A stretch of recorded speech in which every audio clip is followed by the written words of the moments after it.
नारद जी को बुरा लगा। नारद जी ने पता नहीं क्या क्या कह दिया भगवान को। और मैं तुम भी इसी तरह नारी के विरह में वो करोगे। आज वही कारण बन के तैयार होगा। अब तो मान, फिर भी नहीं मानते। तो राजा स्वयंभू मनु रानी शत्रुपा ने घोर तप किया और तप करने के बाद नारायण से वरदान प्राप्त किया। और वरदान में भी ये मांगा, चाहे तुम्हार समान सुत। हे महाराज, हे नारायण, हमें आपके जैसा पुत्र चाहिए। चाहे तुम्हारा समान सुत। भगवान ने कहा जाओ, त्रेता युग में आप दशरथ और आप कौशल्या होंगे, आपका पानी ग्रहण संस्कार होगा, मैं तुम्हारे घर पुत्र बनकर आऊंगा, इसलिए आए हैं। अब तो मान लो। पर जिद चढ़ गई ना, नारी का स्वभाव है, ये प्राकृत गुण है। कोई बात की अगर जिद कर ले तो सहज में जिद छोड़ती नहीं है। महात्माओं ने भी कहा, राजहट, बालहट, त्रियाहट, जोगी हट। एक बार हट ठान ले तो महाराज सहज में मुश्किल है। बहुत तेरा समझाने के बाद भी जब आपको समझ में नहीं आया और भ्रमित हो जाती बेचारी, करे क्या, वो लीला ही ऐसी कर रहे थे भगवान। अंत में शंकर जी को ये कहना पड़ा कि इतना समझाने के बाद भी तुम्हारे मन में संदेह है, तो एक ही इलाज है। तो कौन सा इलाज है? कि जाओ परीक्षा कर लो।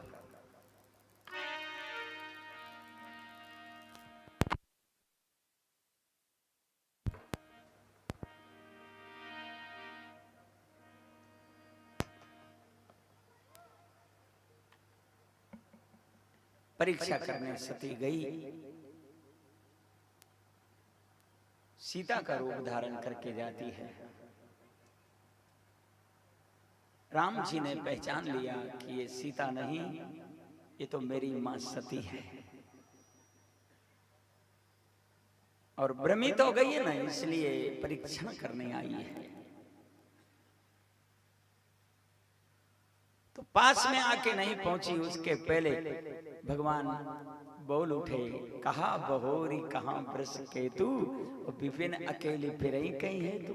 अरे मैया, आप अकेली जंगल में कहां घूम रही हो? वृष केतु भगवान भोलेनाथ कहां है?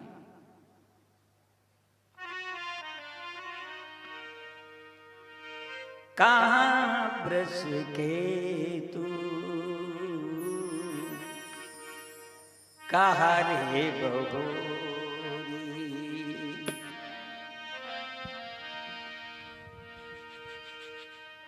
कहा रे बहोरी।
कहा बहोरी कहां वृष केतु, विपिन अकेली फिर कही है तू।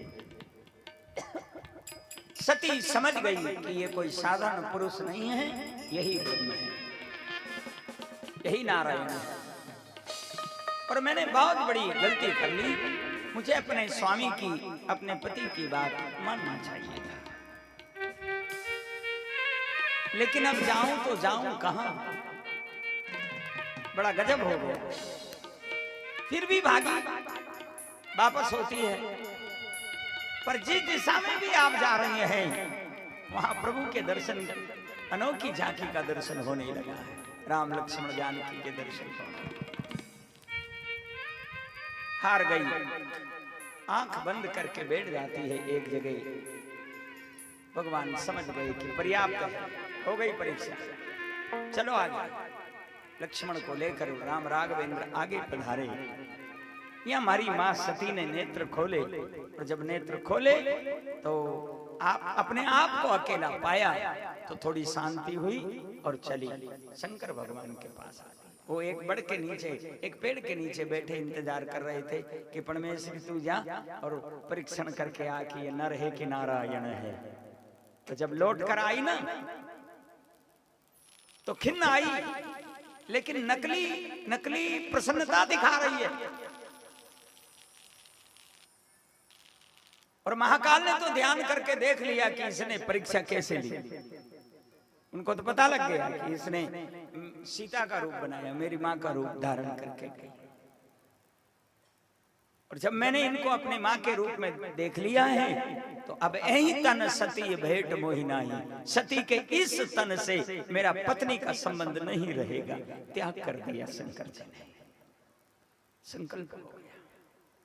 महाकाल की इस भीषम प्रतिज्ञा को देवताओं ने सुना, दुंदुभी बाजे बज गए और फूलों की बारिश हो गई। महाकाल की जय जयकार हो।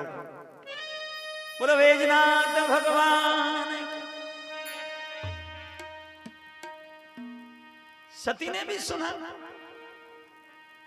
बाजे बज रहे हैं, फूलों की बारिश हो रही है, जय जयकार हो रही है मेरे स्वामी की, पति देव की। जरूर इन्होंने कोई भीषम प्रतिज्ञा करी है,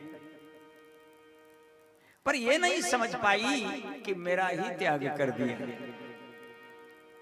जबकि पति पत्नी में और शिष्य गुरु में मन का टावर मिलता है। मन का टावर शिष्य में, गुरु में, और पति और पत्नी में मन का टावर। भले पति कुछ कहे नहीं, पर पति के मन की बात पत्नी अपने आप समझ जाती है कि ये क्या चाहते हैं। नारायण हरि।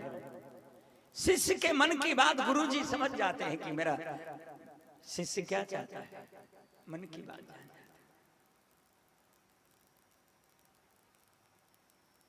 पत्नी होने के बाद भी अगर ये अपने स्वामी के मन की बात नहीं समझ पाई हैं, तो इसमें गड़बड़ क्या है? गड़बड़ यही है कि उन्होंने उनका त्याग कर दिया है और फिर पति की आज्ञा का पालन नहीं किया आपने। फिर भी महाकाल पूछ रहे हैं, बोलो देवी आप गई थी ना परीक्षा लेने? बोले हाँ। क्या हुआ? नर है कि नारायण है? क्या रिजल्ट मिल रहा है परीक्षा में आपको? तो अपनी प्रतिष्ठा रखने के लिए पति से झूठ बोली। ये भवानी की चर्चा हो रही है, ध्यान देना। ये नारी का स्वभाव है। अगर झूठ भी बोलना पड़े अपनी पत रखने के लिए तो भवानी जैसी पति से झूठ बोल रही है महाकाल से। कह रही है महाराज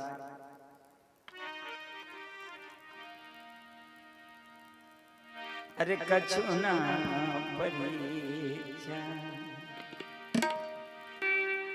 होली न गोसाई कछु ना परिचा।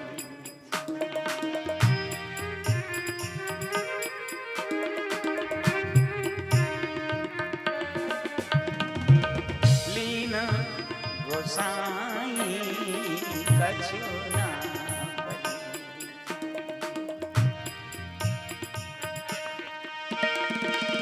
कछु ना परीक्षा लीन गोसाई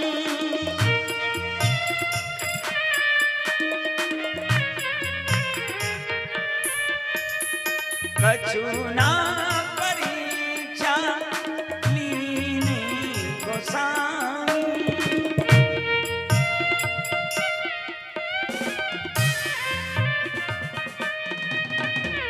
दीन प्रणाम तुम्हारे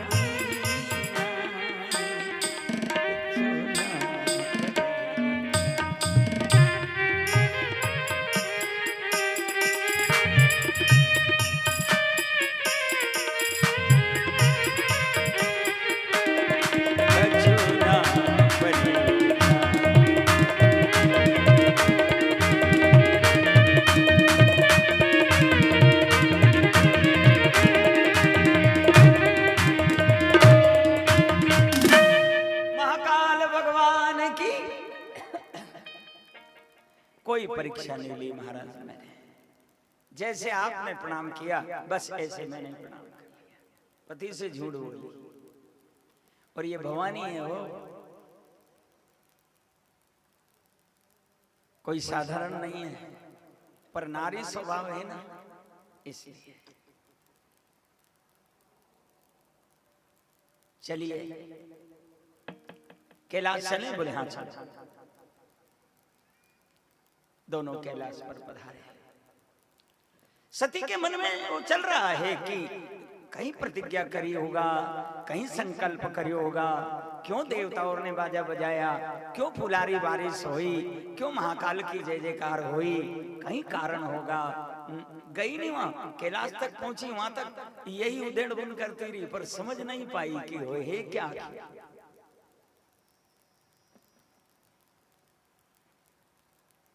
कैलाश में पहुंची, पूजन की सामग्री तैयार करी महाकाल की पूजा करने के लिए।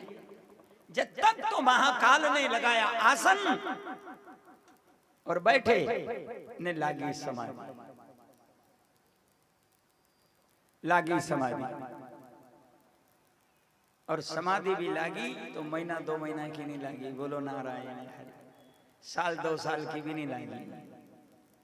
मानस में तो बाबा जी ने लिखा है बीते सम्मत सहस्त्र 87,000 वर्ष की समाधि लगाई है।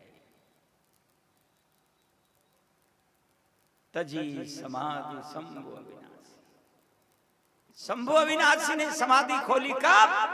87,000 वर्ष ने या परमेश्वरी 87,000 वर्ष तक महाकाल के सामने बैठी असमंजस में। क्या आखिर हुआ क्या? मैं परीक्षा लेने गई, वातवाने सूझनी पड़ी। हूँ कहीं बन के गई, कहीं वातवाने नहीं सूझ पड़ गई, या प्रतिज्ञा में कहीं मुझे तो नहीं छोड़ दिया, मेरा तो नहीं त्याग कर दिया।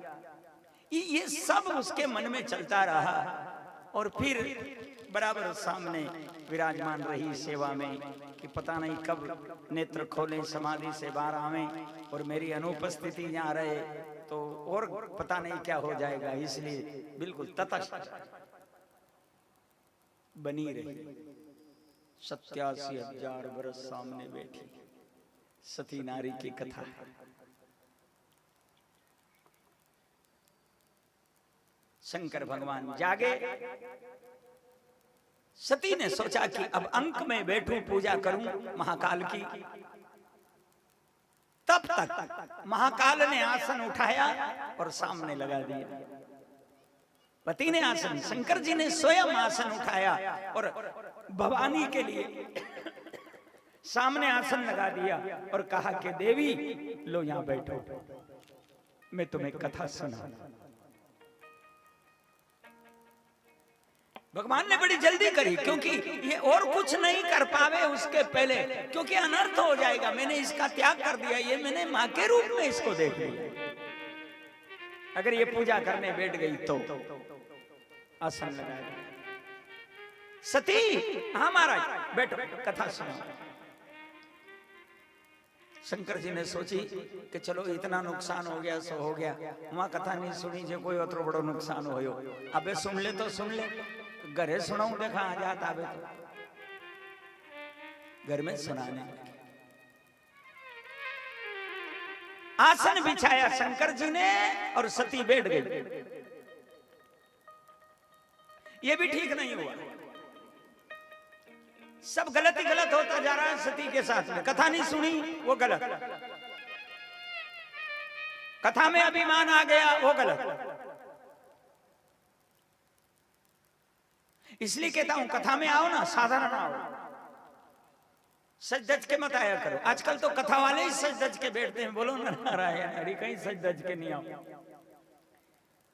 क्योंकि तुम जो कपड़ा पहन के आओगे वो अगर किसी के पास नहीं है, तुम्हारे अगल बगल में बैठने वालों के पास अगर नहीं है, तो तुम्हारे मन में अभिमान तो आएगा, भले वो कितने परसेंटेज में आओ, कि मेरे पास जो कुर्ता है वो तो किसी के पास नहीं है। अभिमान तो आ जाएगा। मेरे पास जो साड़ी है वो तो आसपास जितनी बहनें बैठी है किसी के पास नहीं है, तो तुम साड़ी का अभिमान आ गया तो कथा क्या खाक सुनोगे? अभिमान तो आएगा ना। इसलिए कथा में वक्ता को भी साधारण रहना चाहिए, और क्योंकि अगर वक्ता भी अगर इस तरह से आएगा ना, तो श्रोता कथा बाद में सुनेंगे, उसकी सुंदरता, उसकी सजावट, उसके नखरे, उसके फलाने, ये सब वो देखता रहेगा। कथा क्या बाटा बाटा सुने कथा क्या सुन पाएगा? सरल आओ, सहज आओ, सहज भाव से आओ। मन में जितनी भी तुम्हारे अंदर में विद्यता है और वो है, सबको बिल्कुल आप एकदम सरल बनकर कथा में बैठो। सरल स्वभाव न मन कुटिलाई, मन में और संतोष कर लो, जहां जगह मिल जाओ वहीं मन के घूमता घूमता घूमता छाती पे मत आओ। घना लोगों की आदत है, कथा शुरू हुए 12 बजे, अभी आवे 1 बजे आवे और फिर सब घूमता घूमता घूमता यहाँ भागवत जी की छाती पे आ गए। अरे दादा वहीं बैठ जा, गुना वीर, कथा तो वहां भी वही है, यहाँ भी वही है। कहीं फर्क पड़े राम जाने। जैसा नोता में नहीं ऊपर नाम लिख जन को नाम हमेशा ही से ऊपर लिखियो हो, और उन्हीं आदमी को नोता में निमंत्रण में अगर नीचे नाम लिख दो नहीं तो तुम 200 लींबू काट दो, उन्हीं मांडा में नहीं जाओ। और फिर पूछो भाई क्यों नहीं जा, कई बात है। अरे कमार नाम नीचे लिखा रहता है, ऊपर वाला के भी पूड़िया का ही छोलता है, नीचे वाला के भी पूड़िया का ही छोलता है। कहीं भी बैठ जाओ, यथा लाभ वहां भी लाभ मिल जाएगा। संतोष कर लो, जहां जगह मिल गई वहीं बैठ जाइए। सरल स्वभाव से आइए, कोई सज धज कर मत आइए। सज धज के आओगे तो तुम्हारा श्रृंगार तुम्हें ही पछाड़ देगा, तुम्हारे अंदर अभिमान आएगा। सहज भाव में आना चाहिए कथा। सती को यही तो हुआ, सती के साथ यही खतरा हुआ कुंभद ऋषि के आश्रम पर। उसको अभिमान इसी बात का आया कि मैं बड़े बाप की बेटी हूं, कहीं ऐसी तो नहीं हो कि मेरे पास जो ये है सब सजावट, मेरा श्रृंगार, इससे कहीं ऐसा तो नहीं हो जाए कि मैं बाप की बेटी हल्की पड़ जाऊं।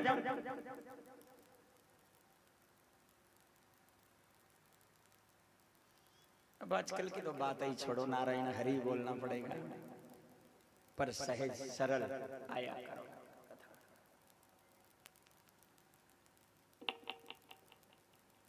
बैठ गई आसन पे, ये भी गलत हो।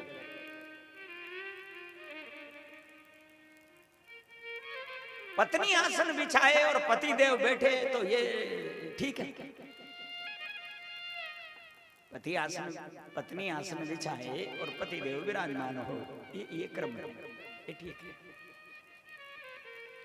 और पति आसन बिछाए पत्नी के लिए और सम्मान करे कि आओ विराजो, तो पत्नी को समझ लेना चाहिए कि खतरा है। जैसे बेटा अगर कोई गलत काम कर ले, बेटा कोई गलत काम कर ले और घर आवे और बाप सामने बैठा हो और बाप कहे पधारो भाई साहब पधारो, तो बेटे को समझ लेना चाहिए कि मेरे द्वारा जरूर गलत हो गया है, मेरा बाप रुष्ट है मेरे से। सती को कहा मेरे महाकाल ने विराज बैठ गई परमेश्वरी। मैं एक प्रसंग आपके सामने बहुत बढ़िया रखूं श्रीमद् भागवत का। कर्दम ऋषि के आश्रम पर राजा शंभु मनु रानी शत्रुपा अपनी बेटी को लेकर गए देहूति को। माँ बाप देहूती को लेकर गए कर्दम ऋषि से विवाह करने के लिए। और जब तीनों गए ना, कर्दम ऋषि ने देखा कि मेरे ससुर, मेरी सास और मेरी होने वाली पत्नी आ रही है, तो उन्होंने 3 आसन लगाए। एक ससुर जी के लिए, होने वाले ससुर जी के लिए, एक होने वाली सासू जी के लिए, एक श्रीमती जी के लिए, 3 आसन लगाए कर्दम ऋषि ने अपने आश्रम पर। स्वागत किया, उठकर आइए, पधारिए, विराजिए। एक इशारा ससुर जी की ओर था, एक आसन पर वो बैठ गए। एक सासू जी की तरफ इशारा था, एक आसन पर वो बैठ गई, आप भी विराजिए। तीसरा इशारा कर्दम ऋषि का अपनी पत्नी के लिए था, देहूती के लिए, आइए आप भी विराजिए।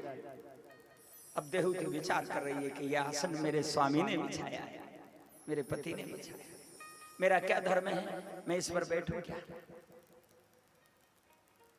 अगर बैठती हूं तो अभद्र हो रहा है, गलत हो रहा है।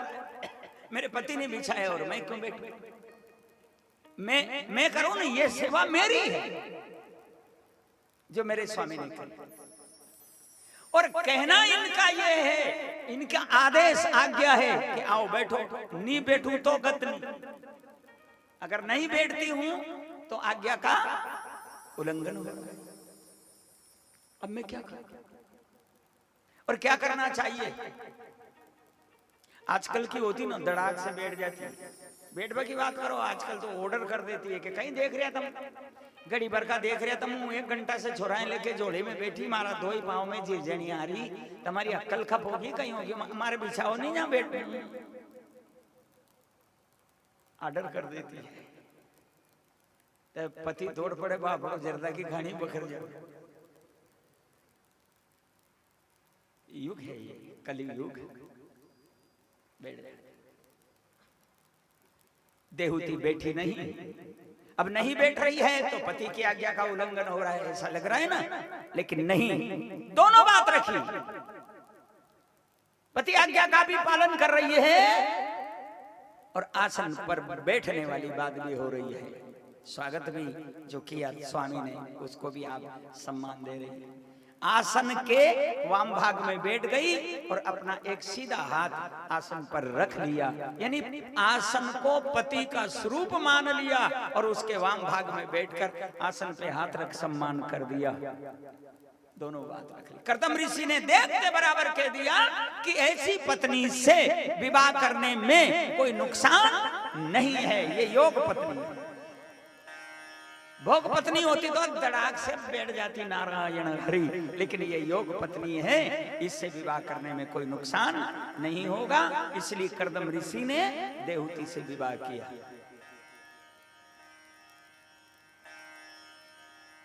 नौ कन्याओं का जन्म। फिर एक शर्त थी, ओमे एक शर्त थी, शादी ब्याह में शर्त, जैसे अपने यानी शर्त रखे मांडो करे तो उन्होंने के साथ जीप देनी पड़ेगी, बाटा देना पड़ेगा, अंगारा देना पड़ेगा।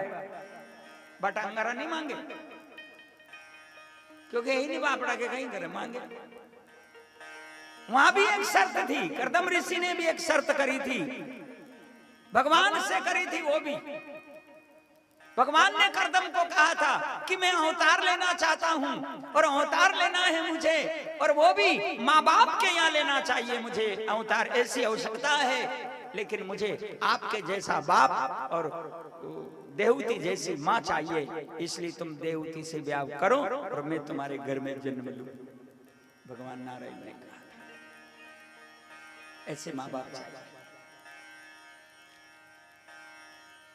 कर्दम ने हाँ कर ली थी, पर बाद में एक शर्त ये रखी थी कि आप ये लड़के के रूप में आप पधारेंगे। बोले हाँ, तो बस लड़के का जन्म हो जाएगा और मैं गृहस्थ छोड़कर पुनः तपस्या करने चला जाऊंगा। भगवान ने कहा मंजूर, यह शर्त। आपको अवतार लेना है, आपको जन्म लेना है हमारे यहाँ। बोले हाँ, तो बस आपका जन्म हो जाएगा, यानी लड़के का जन्म हो जाएगा और मैं गृहस्थ आश्रम छोड़ दूंगा और तपस्या करने चला जाऊंगा। भगवान ने कहा चल जाए, जो बोली मंजूर।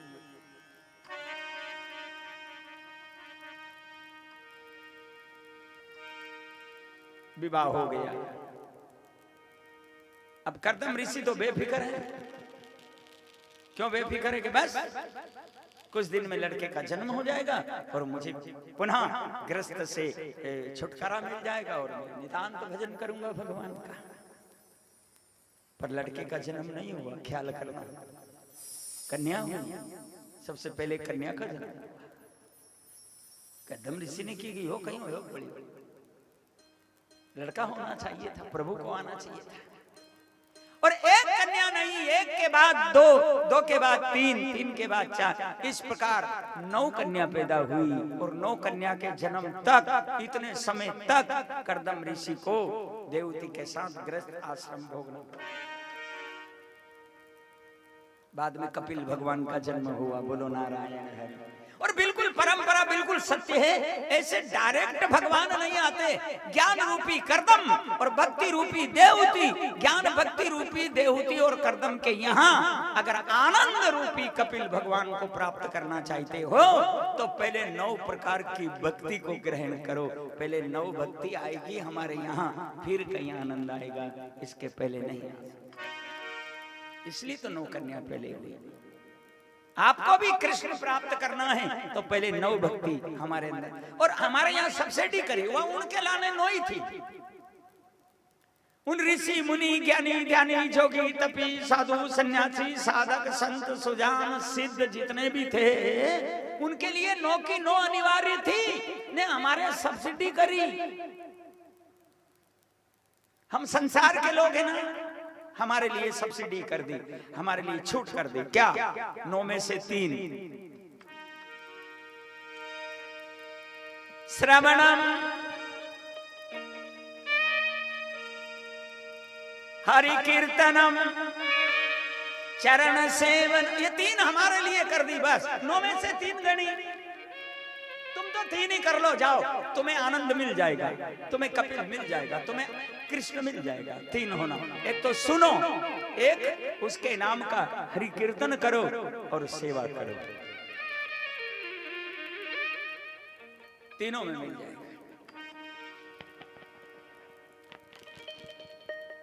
हम संसार का लोग माया में अतरा ऊर्जा के 3 की बात करो, एक में से आधी, आधी में से आधी भी नहीं हो रही हमसे। 3 की 3 तो छोड़ो। सुने कोई कथा, कीर्तन करे कोई, इसमें भी दिखावा हो जाता है। सुनने में भी आदमी वो करता है। किन से सुने? बोले बयाना वाला गुरु जी से सुने। अरे कहीं सुने, मैंने तो उनको सुना है, उनको अन से कहीं सुनो। मैं तो उनको सुनता हूं, इनको क्या सुनता। तो ये श्रवण भक्ति भी कुंठित हो गई। ये कहीं जाने, ही कहीं कालपरु के दिन गई, कहीं कहीं जाने, कहीं कहीं कहीं सुनो उनसे, कहीं ज्ञान उनमें। मैंने तो उनकी सुन रखी, उनकी। तो ये श्रवण में भी तुम्हारा गड़बड़ हो गया। अब भजन में भी दिखावा हो जाता है, भजन में भी दिखावा हो जाता है। अकेला भजन करे यार, एक मौज में निदान सबसे मन को हटाकर वो भजन कामयाब हो जाता है। सबके बीच में रहकर भी एक मौज में अपने आप को अकेला महसूस करके सिवा गोविंद के सामने और कोई नहीं, और भजन करे तो वो भजन सार्थक हो जाता है, फल लगता है फिर उसमें। और कहीं दिखावा हो गया तो वो भजन का जो वृक्ष तुमने बोया वो बांझ।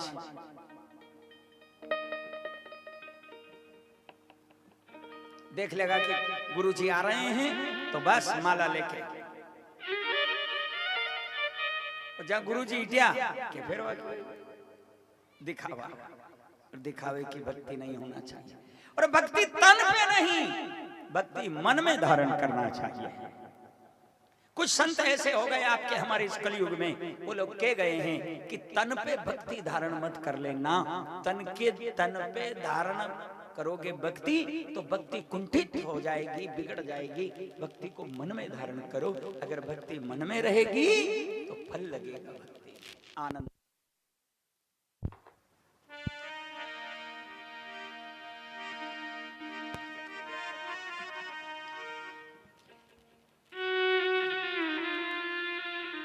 भक्ति मन में आना चाहिए।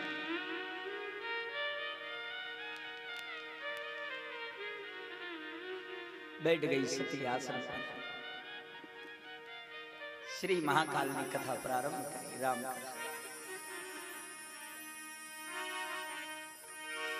श्री राम राम रघुनंदन राम राम, श्री राम राम भरता भज राम। श्री राम राम रण कर कश राम राम, श्री राम राम शरणं भव राम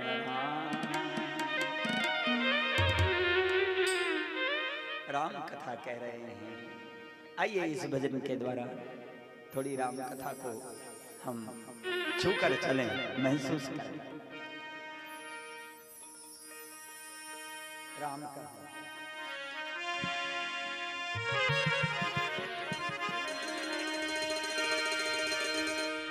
कहत सुनती आवे हो,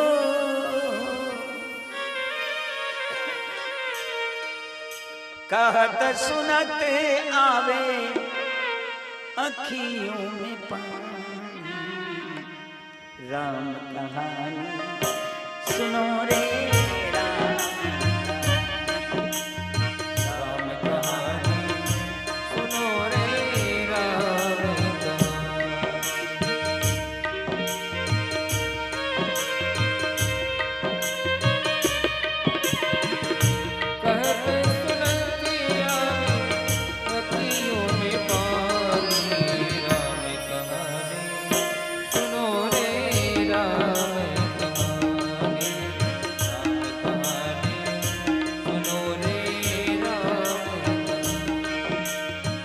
राम जय राम जय जय राम, श्री राम जय राम जय जय राम। हरि बोल। श्री राम जय राम जय जय राम, श्री राम जय राम जय जय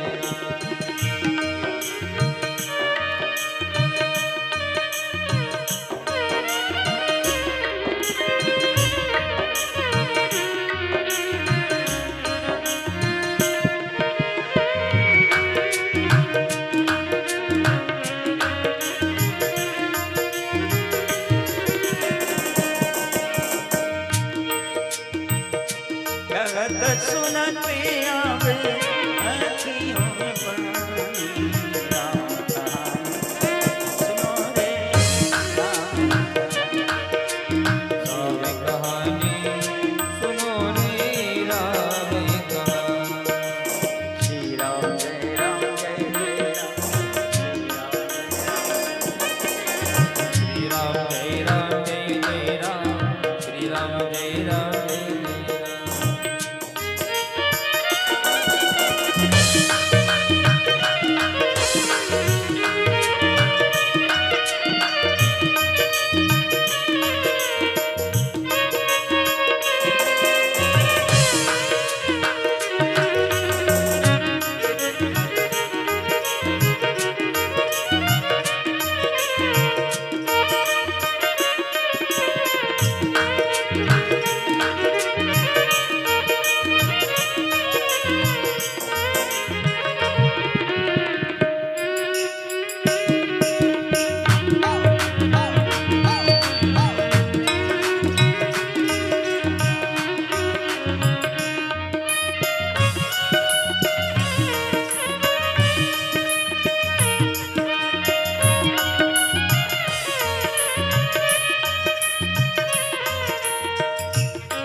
बोल।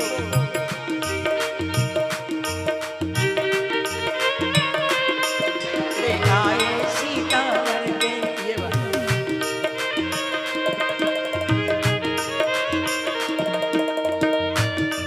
घर छोड़ भय बनवासी, पिता की आज्ञा सर भर के।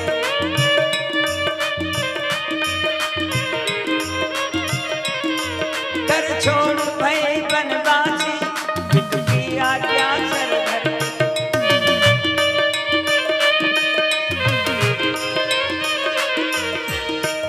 लखन सिया हो,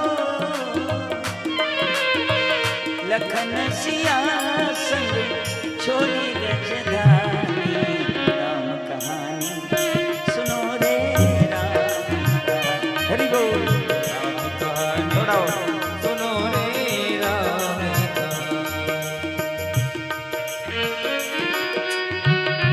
जय हो।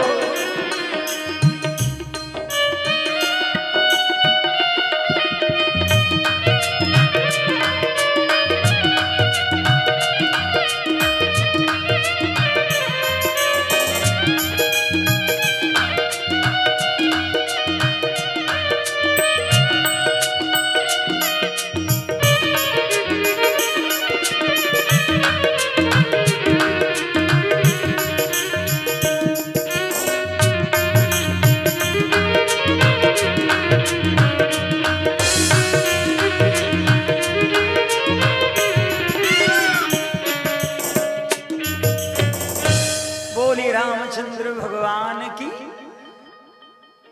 और शंकर जी कथा कह रहे, सती कथा सुनने लगी।